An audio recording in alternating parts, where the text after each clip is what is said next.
One more thought on the state of the states.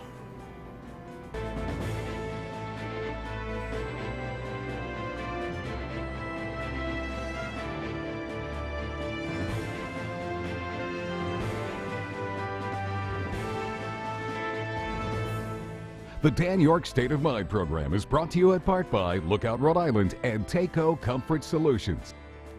That's probably not true. There's ample time to talk about the state of the state. But in formality, of course, each year, just like the State of the Union, the state of Rhode Island visits the state of the state via the prism that the governor looks through. And Governor Raimondo had her State of the State about, 10 days ago now. Welcome in to this Friday evening program. Our Lieutenant Governor, Dan McKee, who stood and applauded a number of initiatives from the governor, is here. We are a little bit late on production tonight, so we're just going to have a good old-fashioned coffee clatch here with Dan McKee. It's not a problem, you know, full disclosure. He and I have been buddies for a long time. We play a little golf together, and this will be just like a round of golf, where after the fourth hole, I say, please stop talking policy. Could you just hit the ball? Here's the headline. State of the state. Raimondo pushes for more housing, better education. Well, okay. Education is your bailiwick. That is something that you have been a real success story on when it comes to public service. And it's usually what, about the 6th, 7th hole that we're in, where you finally exhaust yourself of all your new education. I have to rely on the front Once you get nine. up on me like 2 or 3 holes, Dan, I kind of have to interrupt you and break your flow. Every once in a while. Yeah. But being a pal doesn't mean you get off. I mean, you and I have had some good run-ins on issues, good fair fights, and I think there might be a little bit of that tonight. I'm not sure, but what was your, before we get into some of the specific things that you're doing on education and the state of education, what was your overall take about the state of the state, and where are we?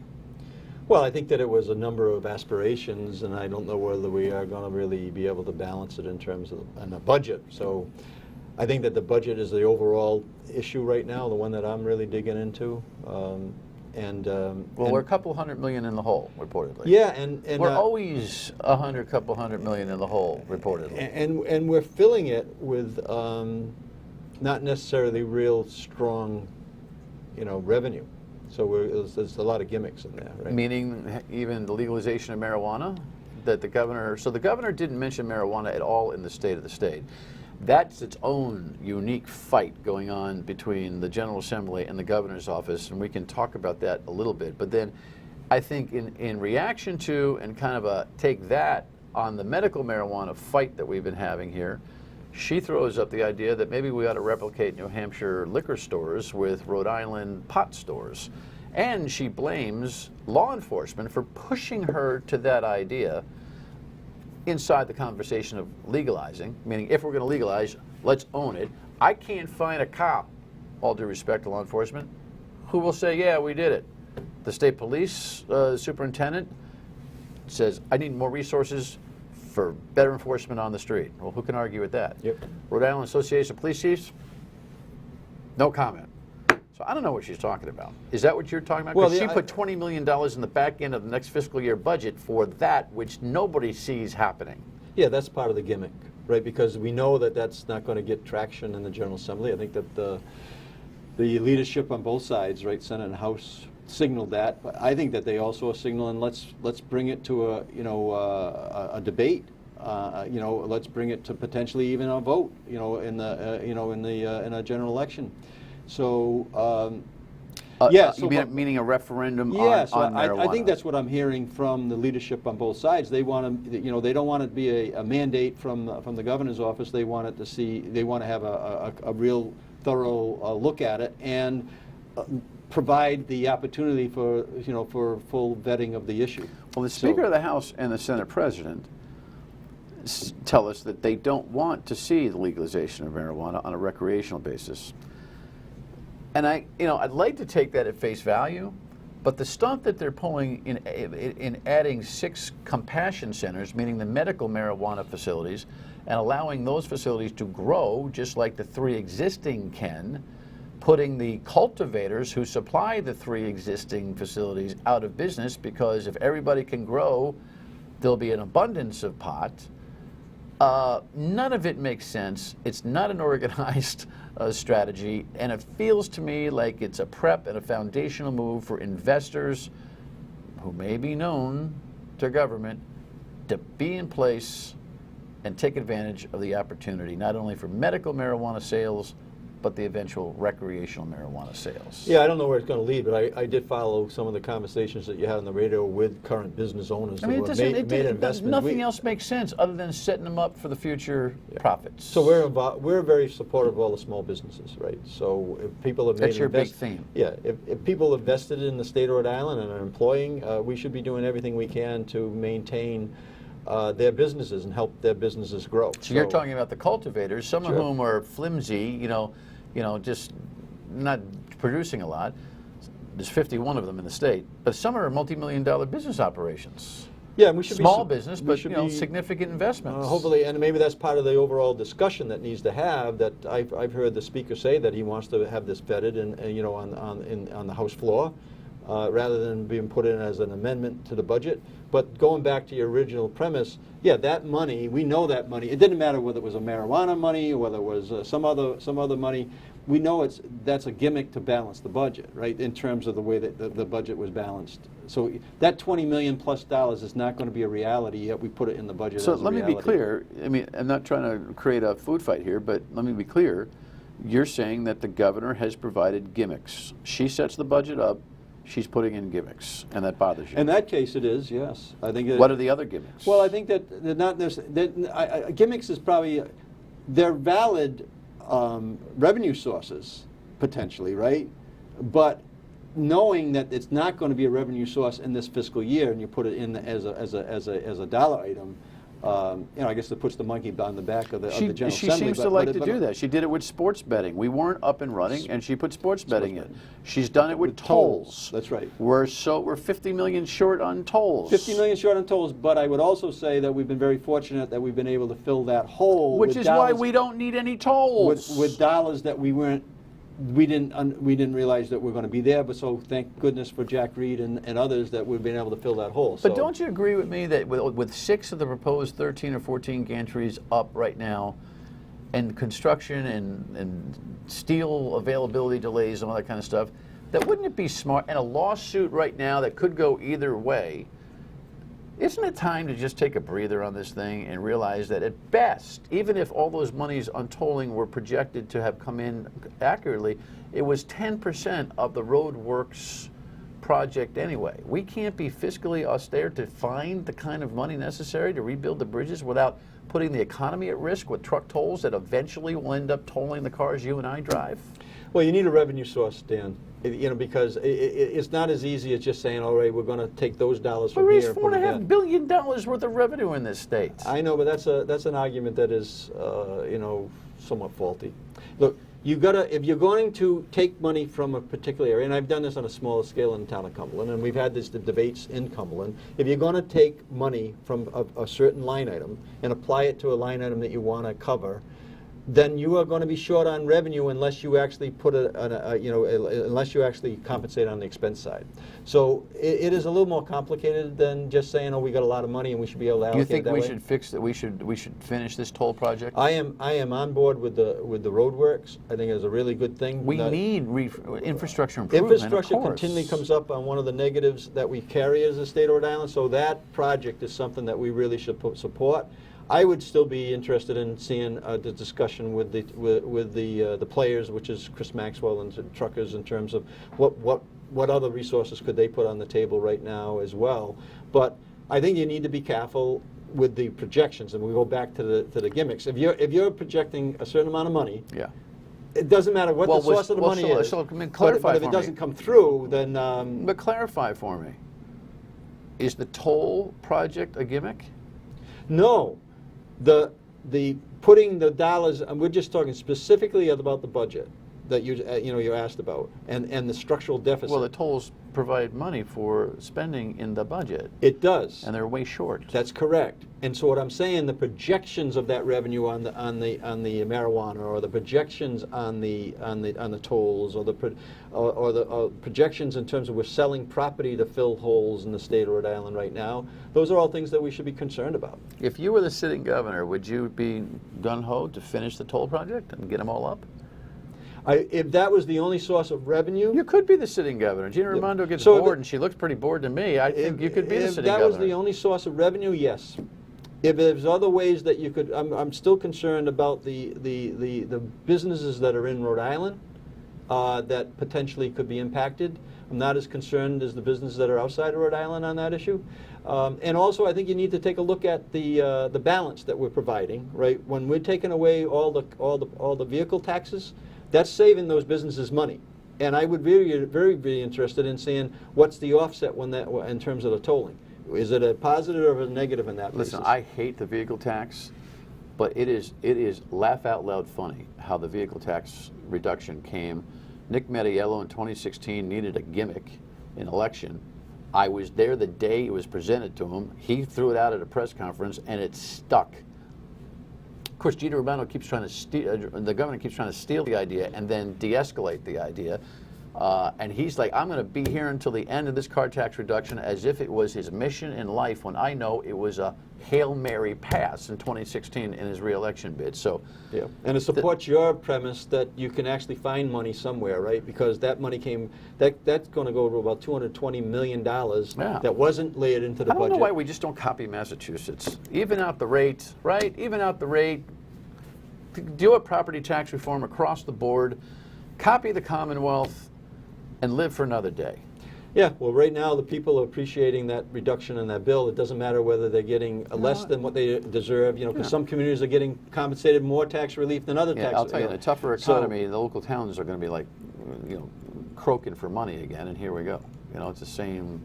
I'm not sure it's satisfied everybody. I know short term people say, oh God, I don't have to pay taxes on my car anymore. But there's other problems that come from knee-jerk policy. That's the point. What it showed me is, look, just like the tax reform in 2017, there's certain people that are benefiting far more from that tax relief, but there's still people who are benefiting, and that really all they care is that they benefit. On the tax You're thing, talking about the Trump. You're the talking Trump about thing, federally, yes. on the car tax, when certain communities are getting compensated 100%, 200% more than other taxpayers across community lines. But right now, people love it, and so that's one of the reasons that it's going forward, right? Okay, when we come back, this education thing is no small matter. Stay with us.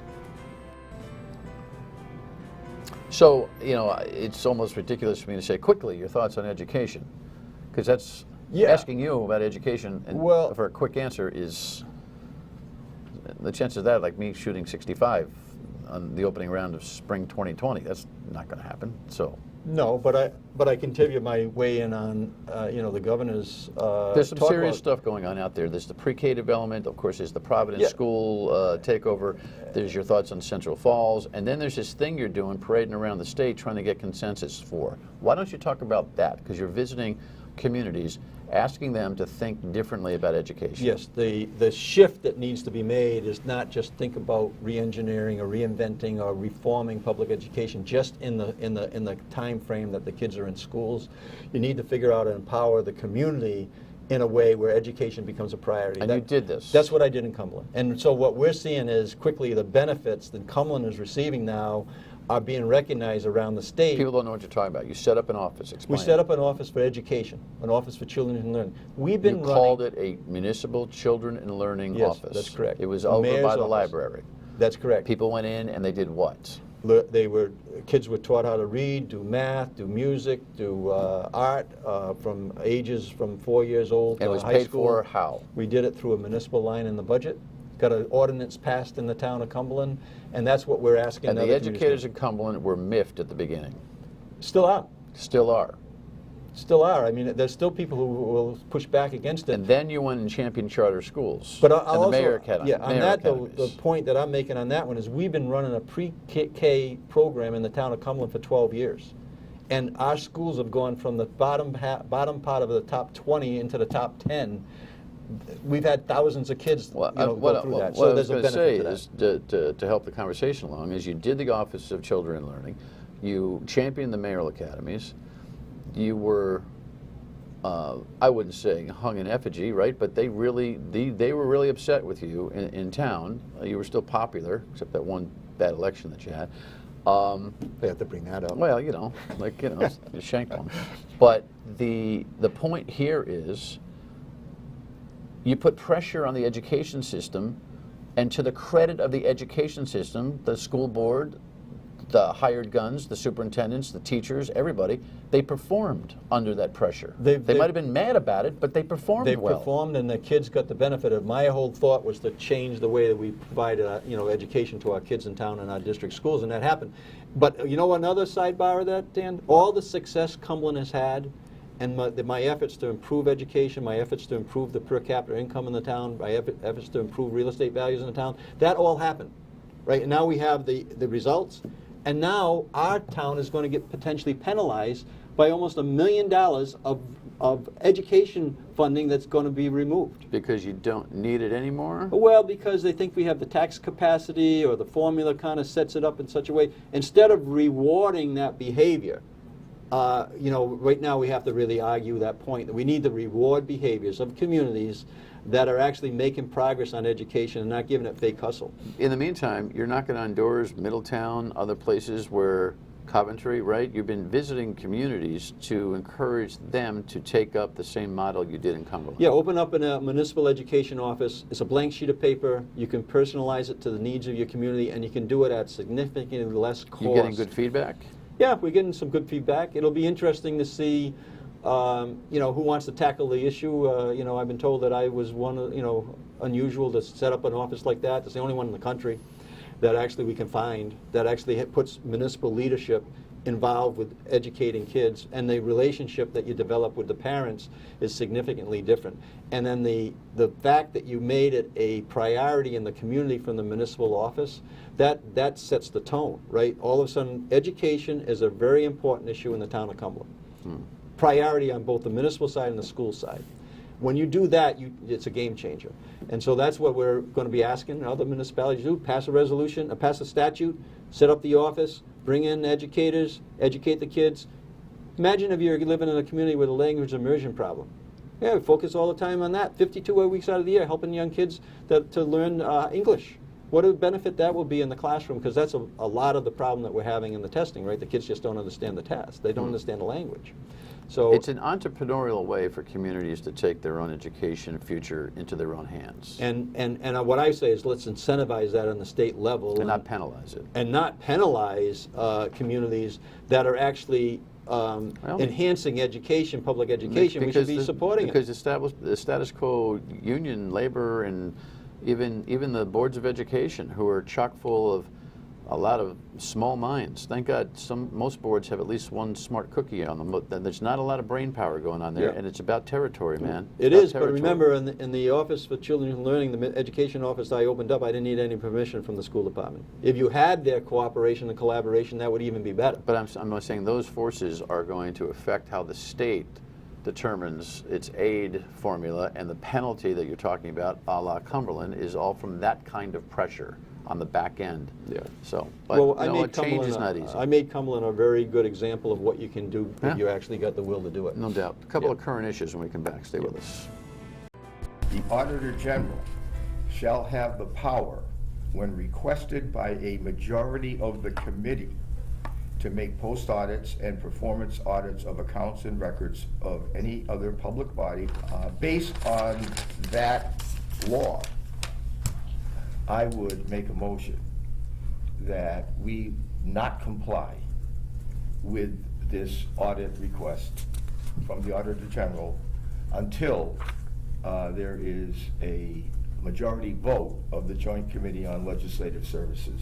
That's George Nee, who heads up the AFL-CIO in the state, sits on the board of the Convention Center Authority.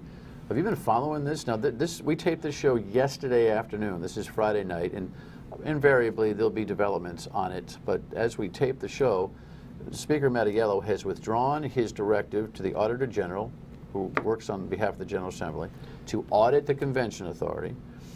because of a lawsuit that has been filed and argued by the minority leader, Blake Filippi, who called out the Speaker for doing this without the authorization of the full body of the 5-member JCLS on which both of them sit. The allegation has been that the Speaker asked for the audit based on a personnel problem at the convention center for one of his buddies. Big problem. Well, it sounds like, I think George spelled it out very clearly. You need a vote to have this, this audit done. Ironically, Certainly not against an audit. I don't know anybody would be against an audit of a quasi government area that we fund to millions of dollars a year. yeah, well, I'll tell you, the ironic thing about it is that Republicans have been begging for an audit for years and years. The Democrats in the state haven't done an audit. Now the Speaker orders an audit. The Democratic Speaker orders an audit. For what reason? I don't know. And Republicans are now suing to stop the audit because legitimately the audit wasn't ordered correctly. Well, we'll see how they vote when it actually gets put in front of the committee, right? I think this will definitely get in front of the committee for a vote. Well, they'll probably have to vote for the audit because Yes. they've been asking for the audit the Yes. entire time. So I think do the process correctly. I think that it sounds like the Speaker's office has determined that it's going to be better to go back to the committee and Listen, hopefully I don't want to inflame the Speaker, but it feels a little Trumpian in the Ukraine situation in a way. The act never bore out, but he might have been playing footloose and fancy free with his own power to order an audit. Right thing, wrong reason, right? Well, the one difference between the Trump issue and the Speaker is that he's corrected it and he's gone back and he's removed the order. And Trump now sent the money, Yeah, right? Just saying. yeah. But so the answer is yes. I'm kind of aware of it. Probably you're a little more aware than I am. But I've got information that says that that the process needed to be corrected. It's on that way, and the politics are going to unfold, right, Dan? I mean, this is as much about politics as anything else. I got right 30 now. seconds on your ambassador program. Update me. I know it's hard to do that in 30 seconds. Yeah, but tell me. we're looking to identify citizens of Rhode Island that have networks outside of the country, and we want to credential them up to be ambassadors for Rhode Island. We've already had somebody go to Mexico on our behalf. Residents, volunteers, non-compensated. Non-compensated. We had a great meeting yesterday. We've gone to Mexico. We got somebody headed to Vietnam this week. Meaning, if someone's traveling anyway, might as well be an ambassador yes, for Rhode Island. they should go to our website. There's a very simple form. If you have networks out there that you live in Rhode Island, you have networks in other countries, and you visit them, you could be a big asset to the state of Rhode Island if you wanted to volunteer for this International Economic Ambassador Program. In 10 seconds, the net benefit would be? The net benefit to the state is we've already starting to see it, that we're inviting people back to Rhode Island, and hopefully they're going to invest in Rhode Island. We're working on a multiple wedding strategy right now that might come from China into our resort areas that's going to bring revenue and income for us. Well, there you go. All right. Thanks for the update. Appreciate it. Yep. Final word when we come back. All right, so we record this program on Thursday, so I don't know what's happening. My guess is 50-50 that the Republicans will take a break for tomorrow on impeachment, because I don't think they got 3 days worth of work in defending the president like the Democrats had 3 days worth of accusing the president. Next week is all about witnesses and records. Want them or not, and how it impacts not only the decision on Trump, but the election in the fall. See ya.